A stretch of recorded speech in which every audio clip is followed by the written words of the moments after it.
when a government finds itself in the face of a shock, an unexpected shock, the ability of it to have built its resilience in advance impacts critically on the way in which it's able to deploy its resources and take action at that time. And to look at those crises circumstances without some deeper discussion about the systemic approaches leaves you a little bit unsatisfied. So allow me to make some specific points. The first is that there is a general need to build capacity to plan and coordinate in any crisis response. And that requires strong central government. And this is often attacked when times are good as bureaucracy or a waste of public resources. But the absence of that ability to plan and coordinate in advance is critical when a shock hits. Similarly, the ability to coordinate between a central government and local government is absolutely critical. And that often means for, in the developing world, a well-funded tier of local government. It is often the local circumstances that are critical. It's often the local knowledge that saves lives in the first few days of a natural disaster. It's often the ability to understand those circumstances that are critical. Yet too often we see municipal government underfunded. It's simply not receiving the transfers from central government because of a vertical fiscal imbalance. And it's critical. We saw it with Ebola in West Africa, when we saw that in countries that had higher level of health investment but more fragmented health systems because they weren't centrally planned and controlled, their ability to deal with Ebola was much worse. Trust and social dialogue, absolutely critical, and faith in institutions. Again, we saw with Ebola some of the worst problems with the Ebola, not the worst problems, there was a lot of loss of life, but some of the biggest factors that led to tragedy was a lack of trust amongst the community in the public health officials as they attempted to go about their work to mitigate the crises, including public health workers being attacked and chased out of town. We also saw that these workers weren't involved. And I think the involvement of workers in your systems and in your government cannot be underestimated. Again, with Ebola, it was the workers through their trade unions who were trying to alert the global community to the Ebola crisis 3 months before it was acknowledged by the international organisations. And these workers through the unions knew about it because they were the organisations that had people dying in the most remote areas of Ebola-affected West Africa. And because these unions were not legally recognised, because these workers did not have trade union rights, often they were not being paid, they were simply ignored for 2 or 3 months. And that exacerbated the crisis because the basic premises of social dialogue simply were not in place in some of those countries. And similarly, the commitment. We had 600 of our members died in the Ebola crisis. The majority of them were not provided with basic protective equipment, were not paid for their work, were working unpaid, and were denied their basic trade union rights. You can't buy that level of commitment. Those workers continue to work in the face of that adversity. You can't buy that through a market. You can't pay someone enough to do that. They continue to work because they had a commitment to the public good, and they were part of a public system that fostered that commitment. I've spoken before. Well, I'd encourage you to look at the recommendations from the ILO tripartite experts meeting, which happened just a month and a half ago at the ILO on decent work in public emergency services. For a range of reasons, it comes to a lot of this work. But it says two things very clearly. One is that there should be no austerity, no cuts in services that deal with these areas, because they make sense when things are going well, but they're tragic when they don't. And the second is there should be no privatisation. And I say this is a tripartite body. This is employers, employees and governments who all agree that this is the case. And it's very simple because these services, when they're provided by the private sector, are simply not reliable when you need them. Poor for-profit services are in the wrong place because they chase profit. They're not adaptive because the contracts are written in a way that envisages a certain stability, and when crises hit, they can't be adapted quickly enough to deal with them. They don't target the most vulnerable, And to just give, again, another example, and I use this example because it's fascinating. It's got to do with Germany. The PPPs are often promoted as a way of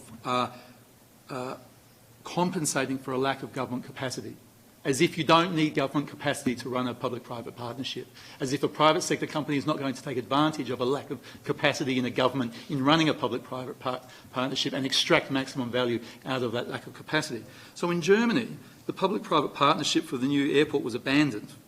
The concert hall in Hamburg, which was promised at 114 million, was finally delivered for 780 million. There's been a wave of energy remunicipalisations all across Germany, and total rents for schools in Offenbach have increased from the initial forecast of 780 million to 1.3 billion.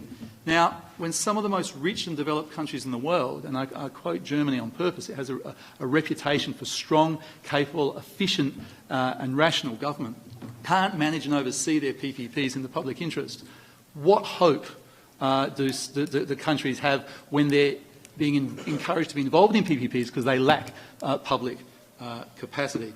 And I think UNCTAD has a very real role in raising this and then assisting governments to develop that capacity, because when they have the capacity, they don't need the PPPs.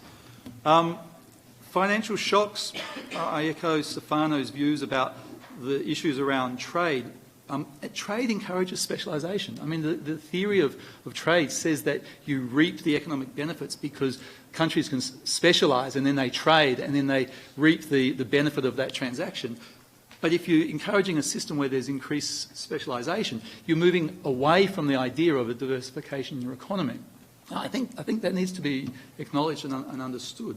There are also aspects of trade agreements that restrict public policy making. And I won't go into all of them, but when we're talking about financial shocks, restrictions on capital flows are the obvious ones. And I think that it's concerning. Debt, it's interesting that debt is mentioned in the introduction, but then is not dealt with in any substance in the body of the paper. And I think debt workout mechanisms are absolutely critical. And I note that the Secretary-General mentioned that in his opening remarks. I mean, the main reason that debt workout mechanisms are so brutal is that they're written by the creditors. They don't take the interests of society into account. And it's an irony that the vulture funds do so well from debt crises when they have no productive arm, the people that profit most from these crises. And the Argentinian example I was going to raise, and the way in which the vulture funds were able to cripple Argentina at the time is a tragedy. I mean, the United Nations General Assembly adopted resolutions on principles to guide sovereign debt in 2015. I think more can be done to promote those. We think they're good. I think environmental disasters are going to increase. I think we know that. Water and climate disasters account for up to 40% of GDP loss in middle-income countries. Market mechanisms don't allow us to prepare better. Certainly the preparation parts don't. What we need is the ability to set, finance and enforce policies and regulations in ways that make those environmental disasters less critical. So land use policy, deforestation, for example, urban planning and zoning are very critical. Water extraction is very critical. Building codes, our ability to have first responders, the list goes on. So I guess if there was anything, it would be to encourage a consideration of some of the underlying factors, some of the factors that, if they got right, will assist regardless of whether it's an environmental crisis, a financial crisis, a natural disaster. There are certain parts of building up the state that just build the ability of all of these specifics to be carried out. We would particularly talk about health. We think health is important. We'd talk about infrastructure development again, and also the building of robust institutions. We'd encourage you to consider the role of social dialogue, and particularly the way in which workers are included in these mechanisms. It's something the ILO's looked at, and we think a partnership there would be useful. Sentiments that go contra to the spirit that informed Sustainable Development Agenda have not only become mainstream but legitimized, which represents a very, very serious challenge to our ability to mobilize goodwill, to project collective goals and collective steps. Now, embedded in that is a number of things. One, a declining spirit of international solidarity. The notion of me against the world narrows the boundaries of moral compass, of social responsibility, and of collective action.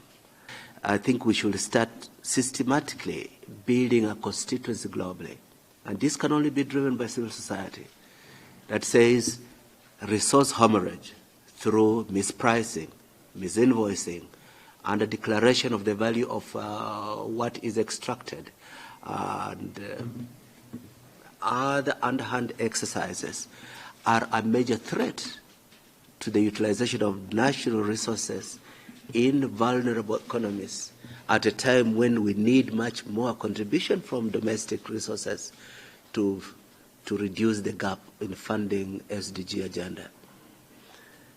You see the pressures that are building are almost certainly going to lead to significant defaults.